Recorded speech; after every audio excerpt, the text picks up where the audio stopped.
Bismillahirrahmanirrahim. Assalamualaikum warahmatullahi wabarakatuh. Kita berjumpa kembali. Bagaimana kabarnya? Semoga selalu sehat dan selalu tetap semangat. Pada video kali ini kita akan membahas tentang indikator asam basa. Nah, apa itu indikator asam basa dan apa yang akan kita bahas pada video kita kali ini, yaitu bagaimana bila kita ingin mendeteksi adanya ion H+ dan ion OH- dalam suatu larutan. Maka itu kita akan gunakan indikator, ya.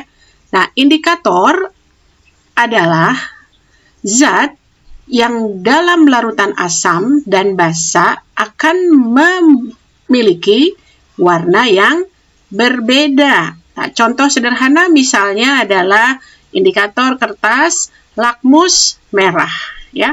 Lakmus merah itu adalah lembaran kertas yang berwarna merah dan itu bisa diperoleh di toko kimia. Kemudian lakmus satunya lagi adalah lakmus biru, ya. Nah, sama, ini juga lembaran kertas berwarna biru, gitu ya. Nah, kemudian coba kita akan perhatikan di sini kita ada tabel, ya. Kita akan mengidentifikasi asam basa menggunakan kertas lakmus merah dan biru. Kita perhatikan dulu, di sini ada larutan-larutan HCl, CH3COOH. Dan kita tahu bahwa pada pembahasan video sebelumnya, kedua larutan ini adalah bersifat apa?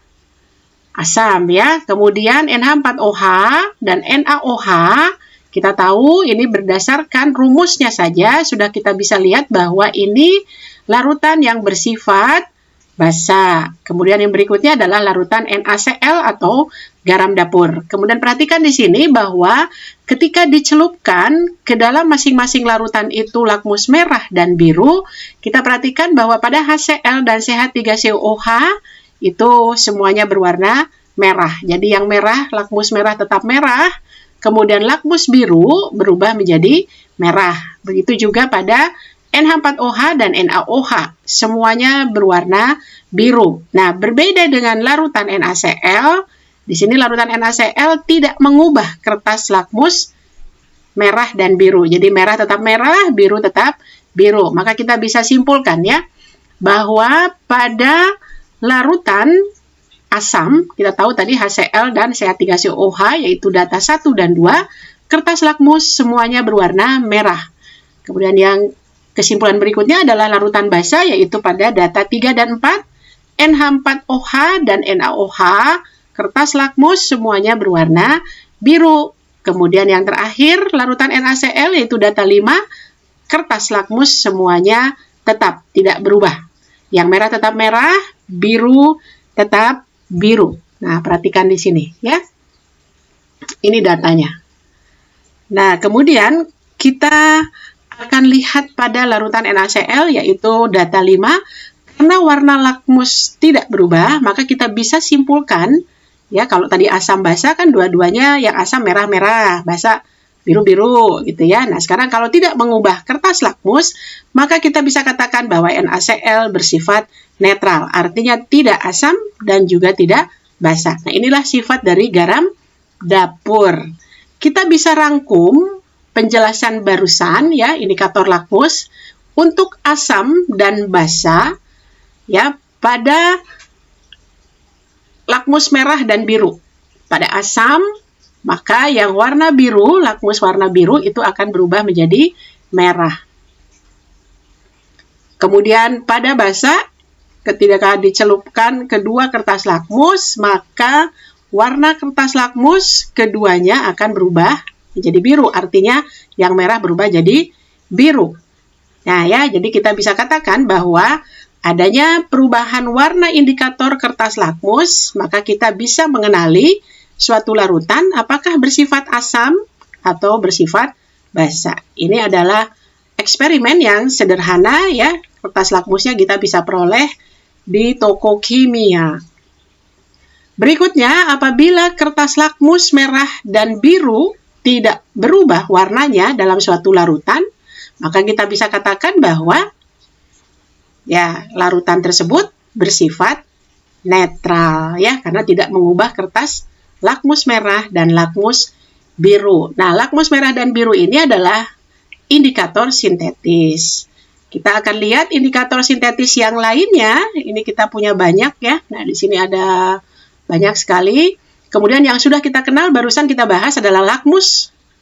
Kertas lakmus yaitu merah dan biru warnanya. Kemudian di sini ada trayek pH-nya. Kemudian di sini fenolftalin juga sudah kita pernah bahas pada video sebelumnya.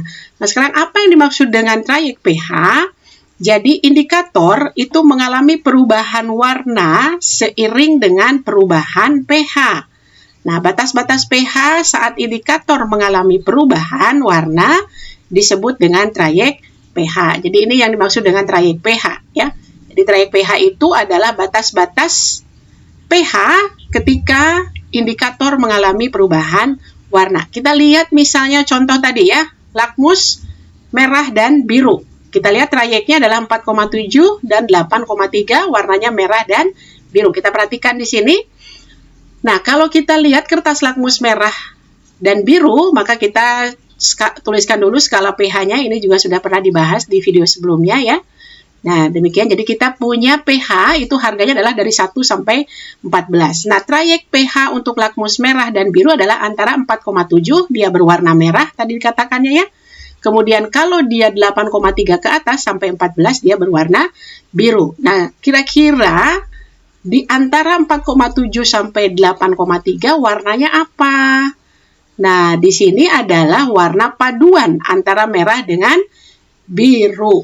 Paduannya adalah berwarna ini ya, jadi ungu. Nah, ini adalah pH apabila lakmus merah dan biru dicelupkan ke dalam suatu larutan dan menunjukkan warnanya ungu ya, maka dia kisaran pH-nya adalah di antara 4,7 sampai 8,3. Sekarang kita lihat contoh lain ya. Contoh lain kita lihat bromtimol biru itu trayek pH-nya antara 6,7 6 sampai 7,6. Warnanya adalah kuning dengan biru. Nah, kita perhatikan di sini 6 sampai 7,6 warnanya kuning dan biru. Jadi kita punya skala 1 sampai 4. Kemudian antara 6 dia berwarna kuning, dari 1 sampai 6 berwarna kuning. Kemudian dari 7,6 sampai 14 dia berwarna biru. Nah, antara 6 sampai 7,6 berarti warnanya adalah paduan ya. Jadi kombinasi antara kuning dengan biru apabila dicampurkan dia akan berwarna hijau. Nah, jadi nanti suatu larutan apabila ditetesi bromtimol biru, kalau dia menunjukkan warna kuning maka kisaran pH-nya adalah antara 1 sampai 6. Begitu juga untuk yang hijau ya, antara 6 sampai 7,6, dan bila warnanya menunjukkan warna biru berarti kisaran pH larutan tersebut antara 7,6 sampai 14. Jadi ini hanya perkiraan pH untuk suatu larutan gitu ya. Jadi persis pH-nya tidak bisa ditentukan. Jadi kita nanti kalau menentukan harga pH itu harus menggunakan indikator tersendiri, misalnya indikator universal atau pH meter. Berikutnya kita akan lihat selain indikator sintetis bisa juga menggunakan indikator alami. Prinsipnya sama dengan indikator sintetis, yaitu apabila indikator tersebut menunjukkan perubahan warna pada larutan asam dan larutan basa. Indikator alami kira-kira apa saja? Itu bisa kunyit ya, bunga kembang sepatu, kemudian kulit buah naga, kemudian bunga kertas atau bougainville, kemudian buah bit, bisa juga kol ungu, bisa juga secang ya.